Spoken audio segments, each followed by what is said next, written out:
ನಮಸ್ಕಾರ ಸ್ನೇಹಿತರೆ, ನಾನು ನಿಮ್ಮ ಅನಿಲ್ ಸುಂದರ್. ಹೌದು, ಸಾಮಾನ್ಯವಾಗಿ ಒಂದು ಜಿಲ್ಲೆಗೆ ಅಥವಾ ಒಂದು ರಾಜ್ಯಕ್ಕೆ ಒಂದು ಸರ್ಕಾರ 10,000 ಬೋರ್ವೆಲ್ಗಳನ್ನು ಸ್ಯಾಂಕ್ಷನ್ ಮಾಡಿದೆ ಅಂತಂದ್ರೆ ನಂಬೋದು.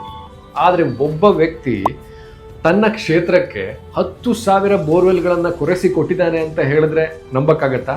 ಇಲ್ಲ, ಚಾನ್ಸೇ ಇಲ್ಲ, ನೋ ವೇ. ಖಂಡಿತ ನನಗೆ ಗೊತ್ತು, ನಿಮ್ ತರನೇ ನಾವು ಕೂಡ ನಂಬಿಲ್ಲ. ಎಲ್ಲಿವರೆಗೆ ನಾವು ಕಲ್ಗಡ್ಗಿ ಭಾಗಕ್ಕೆ ಹೋಗಿಲ್ಲ, ಅಲ್ಲಿ ರೈತರನ್ನ ಮಾತಾಡ್ಸಿಲ್ಲ, ಅಲ್ಲಿ ತನಕ ನಾವು ಕೂಡ ಈ ವಿಷಯನ ನಂಬಿಲ್ಲ. ಇದು ಹೇಗೆ ಸಾಧ್ಯ ಅಂತ. ಯಾಕೆ ಅಂತಂದ್ರೆ 10,000 ಅಂದ್ರೆ ಕಡಿಮೆ ಏನಲ್ಲ. ಇದು ಕೇವಲ ಕಲ್ಗಡ್ಗಿ ಅಂತಲ್ಲ, ಸಂಡೂರು, ಕಲ್ಗಡ್ಗಿ, ಅಳ್ನಾವರ, ಬಳ್ಳಾರಿ, ಹೀಗೆ ಸಾಕಷ್ಟು ಭಾಗಗಳಲ್ಲಿ. ಈ ವಿಷಯ ಕೇಳಿದ್ ನಮ್ಗೆ ಶಾಕ್ ಆಗಿದ್ದೇನಪ್ಪಾ ಅಂತಂದ್ರೆ, ಒಂದು ವ್ಯಕ್ತಿ ಇದನ್ನ ಮಾಡೋದಕ್ಕೆ ಸಾಧ್ಯನಾ? ಇವರು ಅಲ್ಲಿ ಸಾಕಷ್ಟು ಹಳ್ಳಿಗಳಿಗೆ ಸುಮಾರು 8,000 to 10,000 ಬೋರ್ವೆಲ್ಗಳನ್ನು ಹಾಕ್ಸಿದ್ದಾರೆ, ಬರೀ ಕಲ್ಗಡ್ಗಿ ಮತ್ತು ಅಳ್ನಾವರಕ್ಕೆ. ಇದು ಹೇಗೆ ಸ್ಟಾರ್ಟ್ ಆಯಿತು? ಮೊದಲು ಇವ್ರು ಏನು ಮಾಡಿದ್ದಾರೆ, ಸಂಡೂರಲ್ಲಿ ಕೆಲವೊಂದನ್ನು ಗಮನಿಸಿದ್ದಾರೆ. ರೈತರು ಜಮೀನಿದ್ರು ಕೂಡ ಬೇರೆ ಕಡೆ ಕೆಲಸಕ್ಕೆ ಹೋಗ್ತಾ ಇದ್ರು, ಕೂಲಿ ಕೆಲಸಕ್ಕೆ ಹೋಗ್ತಾ ಇದ್ರು. ಅಂದರೆ ಪೂರ್ತಿ ಫ್ಯಾಮಿಲಿನ ತಗೊಂಡು ಕೂಲಿ ಕೆಲಸಕ್ಕೆ ಹೋಗ್ತಾ ಇದ್ರು. ನಿಮ್ಗೆ ಗೊತ್ತಿರ್ಬೋದು, ಈಗಿನ ಸಮಯದಲ್ಲಿ ನಮಗೆ UP ಬಿಹಾರದಿಂದ ಜನಗಳನ್ನ ಕರೆಸಿ ನಾವು ಕೆಲಸ ಮಾಡ್ತಿದ್ವಿ. ಹಾಗೆ ಆ ಭಾಗದ ಜನ ಅಂತಹ ಕೆಲಸಗಳನ್ನ ಮಾಡೋದಕ್ಕೆ ಅಲ್ಲಿಗೆ ಹೋಗ್ತಾ ಇದ್ರು, ಇಲ್ಲ ಅಂತಂದ್ರೆ ಗಣಿ ಭಾಗದ ಕೆಲಸಗಳನ್ನ ಮಾಡ್ತಾ ಇದ್ರು. ಇದನ್ನ ಗಮನಿಸಿದಂತ ಇವರು ಜಮೀನಿನಿದ್ದ ರೈತ ಈ ತರ ಕೆಲಸ, ಬೇರೆ ಕೆಲಸ ಮಾಡಬಾರ್ದು, ಇವ್ರಿಗೆ ಏನ್ ಸೊಲ್ಯೂಷನ್ ಮಾಡ್ಬೋದು ಅಂತ ಥಿಂಕ್ ಮಾಡಿರ್ತಾರೆ. ಸೊ ಆವಾಗ ಇವ್ರು ಏನ್ ಮಾಡಿದ್ದಾರೆ, ಅವರಿಗೆಲ್ಲ ಸಮಸ್ಯೆ ಏನು, ನೀರಿನ ಸಮಸ್ಯೆ. ಅವರು ಏನಂದ ಆಲೋಚನೆ ಇಟ್ಕೊಂಡಿರ್ಬೋದು, ಈಗ ಅಲ್ಲಿ ಕಾಳಿ ನದಿ ಇದೆ, ಆ ನೀರನ್ನು ತರಿಸ್ಬೋದು, ಅಥವಾ ಬೇಡ್ತಿ ನದಿ ಇದೆ, ಆ ನೀರನ್ನು ತರಿಸ್ಬೋದು. ಹೀಗೆ ಈ ಒಂದು ಆಲೋಚನೆ ಇಟ್ಕೊಂಡು ಸಾಕಷ್ಟು ರೈತರು ಅಲ್ಲಿಗೆ ಹೋಗಿದ್ದಾರೆ. ಆದರೆ ಅಂತಹ ಯೋಜನೆಗಳನ್ನು ಮಾಡಬೇಕು ಅಂತಂದರೆ ಸರ್ಕಾರ ಅದಕ್ಕೆ ಡಿಸಿಷನ್ ತಗೋಬೇಕು. ಸರ್ಕಾರದ ವಿಷಯದಲ್ಲಿ ಡಿಸಿಷನ್ ತಗೋಬೇಕು ಅಂದರೆ ಅದಕ್ಕೆ ಟೈಮ್ ಹಿಡಿತದೆ. ನಾನು ಸದ್ಯಕ್ಕೆ ಏನು ಮಾಡ್ಬೋದು ಈ ರೈತರಿಗೆ ಅಂತ ಆಲೋಚನೆ ಮಾಡಿದಂತಹ ಇವರು ಪ್ರತಿ ಹಳ್ಳಿಗಳಲ್ಲಿ ಅಲ್ಲಿನ ಮುಖಂಡರುಗಳನ್ನು ಕರೆದು, ನಿಮ್ಮ ಭಾಗದಲ್ಲಿ ಎಷ್ಟು ಜನ ರೈತರಿದ್ದಾರೆ, ಅವರಿಗೆ ಎಷ್ಟು ಜಮೀನಿದೆ, ಇದನ್ನೆಲ್ಲ ಡೀಟೇಲ್ ತರಿಸಿದ್ದಾರೆ. ಅದಾದ ನಂತರ ಎಲ್ಲ ಭಾಗದ ರೈತರದ್ದು ಒಂದು ಡಾಟಾ ಕಲೆಕ್ಟ್ ಮಾಡಿಕೊಂಡು, ನಂತರ 2-3 ತಿಂಗಳುಗಳ ಕಾಲ ಈ ಬೋರ್ವೆಲ್ ಕೊರೆಸುವಂತಹ ಮಷೀನ್ ಅನ್ನ ಲೀಸ್ ಮಾಡಿಕೊಂಡು ಬೋರ್ವೆಲ್ ಅನ್ನ ಕೊರೆಸಿದ್ದಾರೆ. ಇದು ಇವರ ಫೌಂಡೇಶನ್ ಇಂದ ಆಗಿರುವಂತಹ ಕೆಲಸ. ಇದು ನಾನು ಹೇಳ್ತಿರುವಂತ ಸುಮಾರು ನಿಮಗೆ 2010 ಆಗಿರ್ಬೋದು, 12 ಆಗಿರ್ಬೋದು, ಆ ಟೈಮಲ್ಲಿ ಬೋರ್ವೆಲ್ ಅನ್ನ ಹಾಕ್ಸ್ಕೊಟ್ಟಿದ್ದಾರೆ ಅವರಿಗೆ.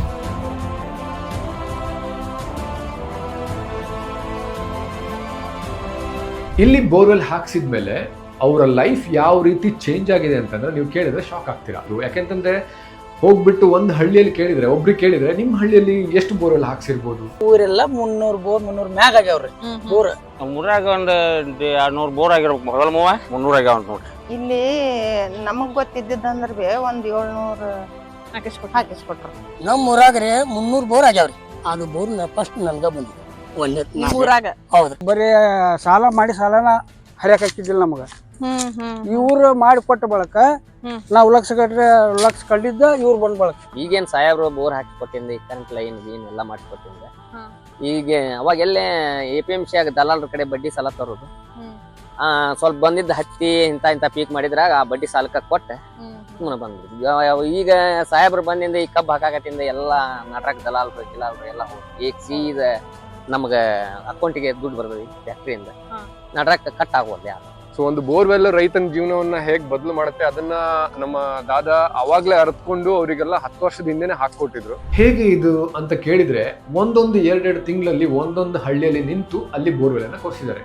ನಿಮ್ಗೆ ಜಮೀನ್ ಇದ್ರೆ, ಈಗ ಮಿನಿಮಮ್ ಒಂದು 2 ಎಕರೆ ಅಥವಾ 1.5 ಎಕರೆ ಇದ್ರೆ ಆ ಭಾಗದಲ್ಲಿ ಒಂದು ಬೋರ್ವೆಲ್ ಇದೆ. ಅದು ಕೂಡ ಸಂತೋಷ್ ಲಾಡ್ ಅವರು ಹಾಕಿರೋದು.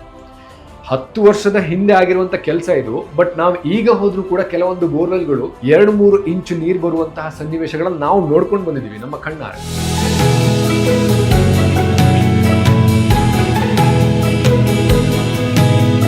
ಇದು ಇವತ್ತು ನಿನ್ನೆ ಹಾಕ್ಸಿದ್ ಬೋರ್ ಅಲ್ಲ, ಲಾಡ್ ಅವರದ ಬೋರು, ನಮ್ದಲ್ಲ, ಲಾಡ್ ಸಾಹೇಬ್ರ ಬೋರು. 15 ವರ್ಷದಿಂದ ಈ ತರ ನೀರ್ ಬರುತ್ತೆ. ಯಾರು ಬೇಕಾದವ್ರು ಕೇಳಿದ್ರು ಫ್ರೀ ಆಗಿ ನೀರ್ ಕೊಡ್ತಾ ಇದಾರೆ ಇವ್ರು.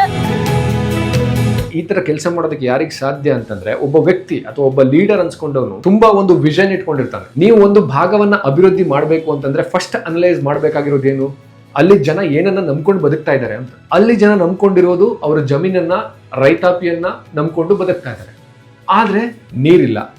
ನೀರಿನ ಸಮಸ್ಯೆ ನಾನ್ ಬಗೆಹರಿಸಿದ್ರೆ ಖಂಡಿತವಾಗಿ ಇವ್ರ ಜೀವನ ಮಟ್ಟ ಚೇಂಜ್ ಆಗತ್ತೆ, ಸಂಪೂರ್ಣ ಭಾಗನೇ ಅಭಿವೃದ್ಧಿ ಆಗತ್ತೆ ಅಂತ. ಅಕ್ಷರಶಃ ಅದು ಆಗಿದೆ.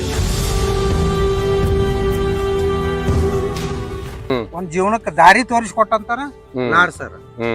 ಯಾಕಂದ್ರ ಅವ್ರ ಇದನ್ನ ಮಾಡದ ಇದ್ರ ಇವತ್ ನಾವು ಇದನ್ನ ಮತ್ ಇನ್ನೊಂದ್ ಬೋರ್ ಮಾಡೋದು ನಮ್ಗ ಅದ್ರ ಐಡಿಯಾ ಇರ್ತಿದ್ದಿಲ್ಲ, ನಮ್ ದುಡಿಮೆ ಹೆಂಗ್ ಮಾಡ್ಬೇಕು ಅನ್ನೋದು ಗೊತ್ತಾಗ್ತಿದ್ದಿಲ್ಲ. ಈ ಬೋರ್ವೆಲ್ ಮಾಡೋದ್ರಿಂದ ಮತ್ ನಾವು ಟ್ರ್ಯಾಕ್ಟರ್ ತಗೊಂಡ್ವಿ, ಯಂತ್ರೋಪಕರಣ ಮಾಡಿದ್ವಿ, ಅನುಕೂಲ ಆಗೈತಿ. ಅವ್ರ ಮತ್ ನಮ್ಗ್ ಚಲೋ ಮಾಡಿದಾರ, ಅಟ್ ಮಾಡಿದಾರ ಅಂದ್ರ ನಮಗ ಅಣ್ಣ ಹಾಕಿದಂಗಿರಲ್ಲ. ಅಣ್ಣ ಹಾಕ ಧರ್ಮ ಕೆಲಸ ಐತಿ, ಅವ್ರ ಧರ್ಮಾನ ಮಾಡಿದಾರ. 2012ರಲ್ಲಿ ಹಾಕಿಸ್ಕೊಟ್ಟಂತಹ ಬೋರ್ವೆಲ್ ಗಳಿಂದ ಇದುವರೆಗೂ ಕೂಡ ಅದೇ ಪ್ರಮಾಣದಲ್ಲಿ ನೀರು ಬರ್ತಾ ಇದೆ. ಈ ರೈತನ ಮುಖದಲ್ಲಿ ಮಂದಹಾಸ ಮೂಡಿದೆ.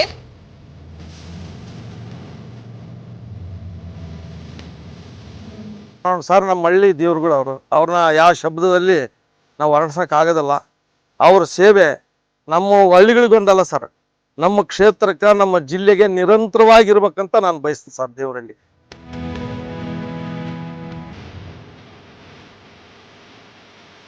ಕೆಲವರು ಲಿಟ್ರಲಿ ಅವರ ಫೋಟೋನ ದೇವರ ಮನೆಯಲ್ಲಿ ಇಟ್ಟು ಪೂಜೆ ಕೂಡ ಮಾಡಿದ್ದಾರೆ. ಇದನ್ನು ಕೂಡ ನಾವು ಕಣ್ಣಾರೆ ನೋಡಿ ಬಂದಿದ್ದೀವಿ.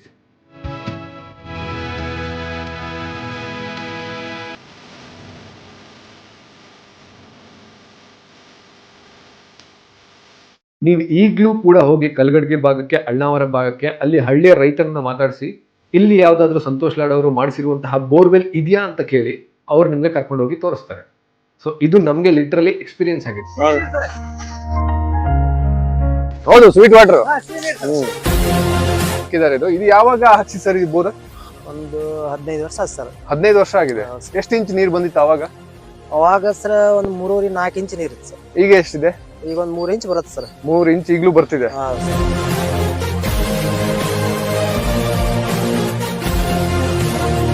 ಪ್ರತಿಯೊಬ್ಬ ನಾಯಕರು ಕೂಡ ಯೋಚನೆ ಮಾಡಬೇಕಾಗಿರೋ ರೀತಿ ಇದೆ. ಅಂದ್ರೆ ಆ ಭಾಗದ ಜನ ಏನನ್ನ ನಂಬ್ಕೊಂಡು ಬದುಕ್ತಾ ಇದ್ದಾರೆ, ಅವ್ರ ಅಭಿವೃದ್ಧಿ ಆಗ್ಬೇಕು ಅಂತಂದ್ರೆ ಹೇಗ್ ಮಾಡ್ಬೇಕು, ನಾನು ಏನ್ ಮಾಡ್ಬೇಕು. ಕೆಲವೊಮ್ಮೆ ಕೆಲವೊಂದು ಸಿಂಪಲ್ ಸೊಲ್ಯೂಷನ್ ಸಾಧ್ಯ ಇದೆ, ಆದ್ರೆ ನಾಯಕನಾದವನಿಗೆ ಒಂದು ಒಳ್ಳೆ ಯೋಚನೆ ಇರಬೇಕು. ಯೋಚನೆ ಇಲ್ಲ ಅಂತಂದ್ರೆ ಖಂಡಿತವಾಗಿ ಏನು ಮಾಡೋದಕ್ಕೆ ಸಾಧ್ಯ ಇಲ್ಲ.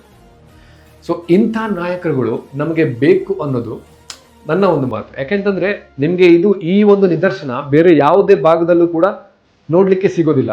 ಇದು ಯಾವುದೇ ಪಕ್ಷ ಅಂತಲ್ಲ, ಒಬ್ಬ ಲೀಡರ್, ಒಬ್ಬ ಒಳ್ಳೆ ಲೀಡರ್ ಇದ್ದವಾಗ ಆ ಕ್ಷೇತ್ರ ಯಾವ ರೀತಿ ಅಭಿವೃದ್ಧಿ ಆಗುತ್ತೆ ಅನ್ನೋದಕ್ಕೆ ಇದು ಒಂದು ಉತ್ತಮ ಉದಾಹರಣೆ ಅನ್ಸುತ್ತೆ. ನೀವು ಕಲ್ಗಡ್ಗೆ ಭಾಗದಲ್ಲಿ ಹೋದ್ರೆ ನಿಮಗೆ ಖಂಡಿತವಾಗಿ ಸಿಗುತ್ತೆ. ಸೊ ಇಂತಹ ಸಾಕಷ್ಟು ನಾಯಕರುಗಳು ನಮ್ಮ ರಾಜ್ಯಕ್ಕೆ ಇನ್ನೂ ಬರಲಿ ಅನ್ನೋದು ನಮ್ಮ ಆಶಯ. ಆಶೀರ್ವಾದ ಅವ್ರ ನಾನು ನಮ್ಮ ತಾಯಿ ತಂದೆ ಬಡವ್ರ ತಾಯಿ ತಂದೆ ಅವ್ರು ನಮಗ್ ದೇವ್ರೇ ಅವ್ರು, ನಮ್ಮ ಪಾಲಿಗೆ ತಂದೆ ತಾಯಿನೂ ಮಾಡಕ್ಕಾಗಿಲ್ಲ ಅಂತ ಕೆಲಸ ಮಾಡ್ಯಾರ್ರಿ ಅವ್ರು. ಏನಂತ ಕರೀದ್ ನೋಡ್ರಿ ಅವ್ರು, ದೇವ್ರಂತ ಕರಿತೀವಿ ನಾವು.